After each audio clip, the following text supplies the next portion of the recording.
Saya Diajeng Azara dari Prodi Farmasi, Fakultas Matematika dan Ilmu Pengetahuan Alam, Universitas Islam Bandung. Pada kesempatan kali ini, saya akan mempresentasikan hasil penelitian saya dengan judul Literatur Review, Fitosom sebagai sistem penghantaran senyawa polifenol dari bahan alam. Yang melatar belakangi penelitian saya ini adalah penggunaan bahan alam yang sangat banyak, bahkan dari dulu hingga sekarang digunakan oleh masyarakat.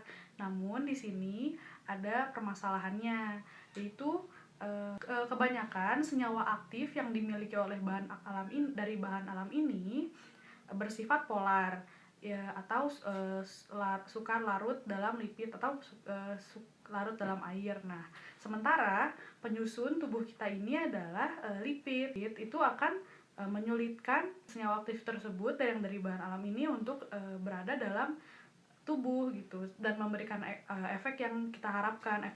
Digunakanlah sistem penghantaran berbasis fosfolipid. Molekul ini akan menjerap senyawa aktif dari bahan alam dan membentuk misel yang akan menjadi sistem pembawa untuk senyawa aktif tersebut. Gitu. Karena dia merupakan molekul malfifatif, fitosom ini dapat mengubah kelarutan dan permeabilitas dari senyawa aktif bahan alam. Gitu. Nah, salah satu senyawa aktif bahan alam yang bersifat polar adalah polifenol. Polifenol ini merupakan kelompok besar senyawa-senyawa yang memiliki gugus OH yang banyak. Lebih dari 2 kelompok polifenol ini sangatlah polar. Maka itu fitosom di sini dapat mengatasi hal tersebut.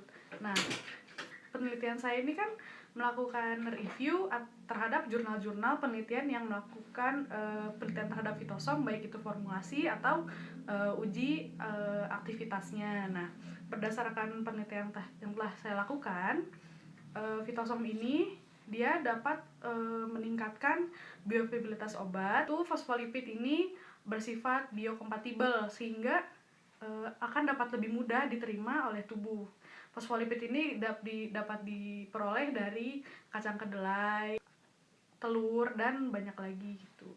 Nah, kemudian penelitian lain mengatakan bahwa fitosom ini memberikan efek terapi yang lebih baik dengan dosis yang sedikit, sehingga tidak perlu dosis yang tinggi untuk dapat memberikan efek yang baik gitu. Untuk mencegah juga adanya reaksi toksik karena dosis dari obat terlalu tinggi. Kemudian pelepasan senyawa aktif dari pembawa ini ditingkatkan gitu. Makanya itu nanti bioavailabilitas obatnya akan lebih baik, lebih tinggi dalam tubuh gitu. Selain itu juga ada quercetin. Quercetin merupakan senyawa yang dari kelompok polifenol. Nah, banyak penelitian yang melakukan pengkompleksan quercetin, baik itu dalam bentuk isolat atau quercetin dari ekstrak suatu tanaman dibentuk dalam bentuk fitosom. Nah, penelitian tersebut menunjukkan bahwa efek terapi dari quercetin ini dapat ditingkatkan dengan fitosom.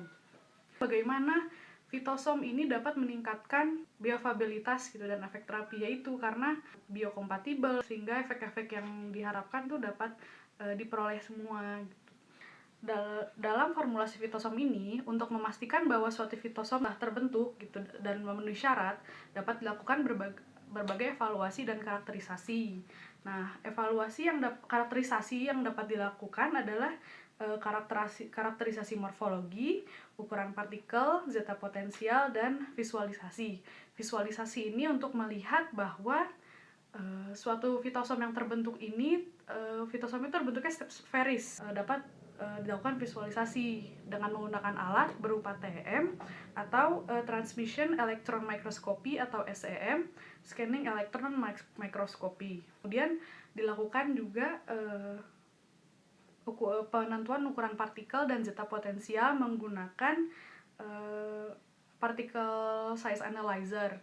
Nah, dari particle size analyzer ini dapat diperoleh data PDI, polydispersity index atau indeks polydispersitas, ukuran partikel, dan juga zeta potensial. Karakterisasi terakhir yang dilakukan adalah efisiensi penyerapan.